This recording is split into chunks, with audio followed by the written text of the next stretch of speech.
321 hadis عن عائشة.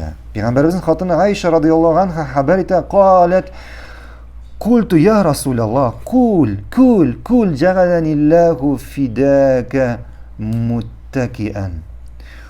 Peygamberimizin hatını Allah'ın işine ite, ya Allah'ın işisi, Allah meni senin için yılım yasasın. Tirelip yatıbırak aşağı. Tirelip yatıbırak aşağı. Bu Peygamberimizin ağırtıp yata turan vakıtı bula. Hem ona aşağı gider, hem o aşağı olan ana di hatına ite tirelip yatıbırak aşağı dey. فَاِنَّهُ اَخْوَنُ عَلَيْكَ. Şundakta bu sana jinglerek bitti. Tirelip aşağı sana bir jinglerek dey. Çünkü ağırıp yata. فأخنى رأسه حتى كاد أن تصيب جبهته الأرض وقال Şunda Allah'ın işisi aşı başta nişik tirelip tügül. Hatta onun mangayı jirge tiyer dereceye jite. Yani oturup mangayı jirge tiyer dereceye jite. Yani idenge oturup aşı.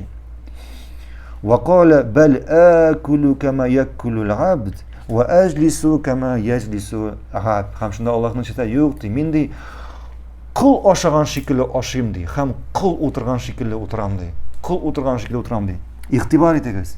Allah'ın ilişisi, peygamberlerin en süyiklisi, peygamberler kişiler arasında en yaxşı mahluk kim ol? Allah'ın ilişisi Muhammed sallallahu aleyhi ve sellem. Kıl şekilde aşıyım di. Kıl şekilde oturam di. Biz bugün nişigine men hazır idenge oturup aşıyım mı? Qara men şunda bargan meni idenge oturttular diler. Biz özübizni көтәрәбез. Шуңа күрә бер кашанда үзегезне көтәрмәгез. Әгәр үзеңне көтәрәсең икән башкалардан үстен, иртәгә Аллаһ Субхана Тәала шундый иттереп җиргә бәрәчәк, торга авыр булыр. Шуңа күрә үзеңне көтәрмә, киресенчә үзеңне төшер кешеләр арасында. Көтәрмә үзеңне биек итмә, һәм шул вакытта синең Аллаһ дәрәҗәңне күтәрер. Şu vakti Allah senin dereceni götürür. Barakallahu fikum. Hem Peygamberimiz sallallahu aleyhi ve sellem etti. Min kıl şekilde aşayım, hem kıl şekilde oturam dedi. İkinci hadiste hatırlıyorsun biz ne aldık? Peygamberimiz sallallahu aleyhi ve sellem Allah qada kıldı. Ey Allah dedi meni şu hayırçılar kıllar bilen ötür, hem Allah bilen birge tırgız dedi. Hem Allah bilen birge tırgız dedi. Barakallahu fikum.